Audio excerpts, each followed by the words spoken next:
ಕೃಷಿಗಾಗಿ ಮುಂಬರುವ ದಿನಗಳಲ್ಲಿ ಬೃಹತ್ ಹೋರಾಟ ರೈತರಿಂದ.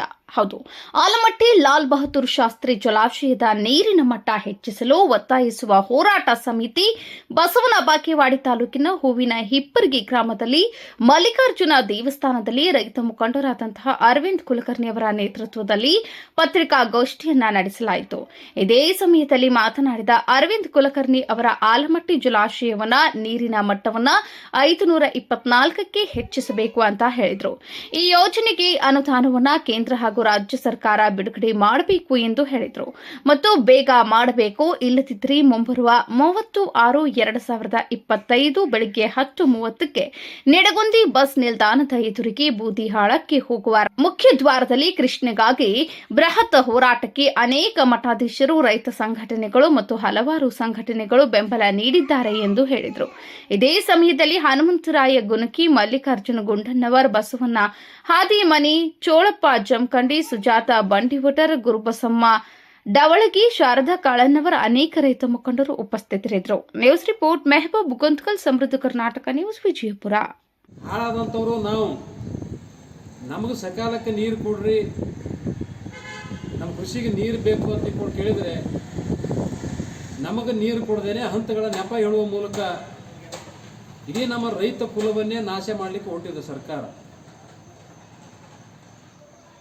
ಸುಮಾರು 40 ಕಿಲೋಮೀಟರ್ ಸುತ್ತಮುತ್ತ ಇರತಕ್ಕಂಥ ಅಣೆಕಟ್ಟು ನಮಗೆ ನೀರು ಕೊಡದೆ ಬೇರೆ ಜಿಲ್ಲೆ ಮತ್ತು ಅಂತರ್ರಾಜ್ಯಗಳಿಗೆ ಸರಾಗವಾಗಿ ನೀರು ಹರಿಸುವಂಥ ಕೆಲಸ ರಾಜ್ಯ ಸರ್ಕಾರ ಮಾಡ್ತಾ ಇದೆ. 450-500 ಕಿಲೋಮೀಟರ್ವರೆಗೂ ಇವತ್ತು ಜಿಂದಾಲಕ್ಕೆ ನೀರು ಕೊಡ್ತಾರೆ. ಇಲ್ಲೇ ನಮ್ಮ ಪಕ್ಕದಲ್ಲಿರ್ತಕ್ಕಂಥ NTPC 5 TMC ಕೊಡ್ತಾರೆ ಪ್ರತಿ ವರ್ಷ. ಆದರೆ ಕೃಷಿಗೆ ಯಾಕೆ ನೀರು ಕೊಡ್ತಾ ಇಲ್ಲ ಇವ್ರಿಗೆ ಸಮಸ್ಯೆ ಆಗಿದ್ದೇನು? 2010ನೇ ಸಾಲಿನಲ್ಲಿ ನ್ಯಾಯಮೂರ್ತಿ ಬ್ರಿಜೇಶ್ ಕುಮಾರ್ ನೇತೃತ್ವದ 2ನೇ ನ್ಯಾಯಾಧಿಕರಣ ತೀರ್ಪು ಕೊಡ್ತು. ಅದರ ಒಂದು ಸ್ಪಷ್ಟೀಕರಣ 2013ರಲ್ಲಿ ಕೊಡ್ತು, ಅಂತಿಮ ತೀರ್ಪು. ನೀವು ಜಲಾಶಯದ ನೀರಿನ ಮಟ್ಟವನ್ನು 519ರಿಂದ 524ಕ್ಕೆ ನೀವು ನೀರು ನಿಲ್ಲಿಸಲಿಕ್ಕೆ ಗೇಟನ್ನು ಅಳವಡಿಸಬೇಕಂತ ತಿಳ್ಕೊಂಡ್ರಿ.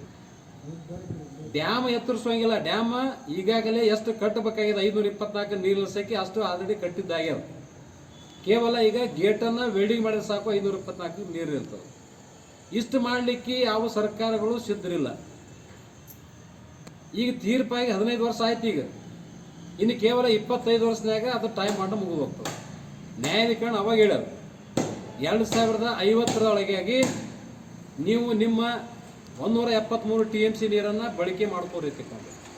ಮತ್ತು 15 ವರ್ಷ ಗತಿಸಿದ್ರು ಕೂಡ ಇವರು ನೀರು ಬಡ್ಕೊಂಡ್ರೆ ಮುಂದೆ 25 ವರ್ಷನಾಗ ಇವ್ರು ಮಾಡ್ತಾರೆ, ಏನು ಗ್ಯಾರಂಟಿ ಇದೆ? ಅಂದರೆ ಒಟ್ಟಾರೆ ನಮ್ಮ ಜನಪ್ರತಿನಿಧಿಗಳು ನಮ್ಮ ಉಳಿ ಜಿಲ್ಲೆಯ ರೈತರನ್ನ ಕೊಲೆ ಮಾಡಲಿಕ್ಕೆ ಹೊರಟಿದ್ದಾರೆ. ಇವ್ರಿಗೆ ಈ ಇಚ್ಛಾಶಕ್ತಿ ಕೊರತೆ ಇದೆ.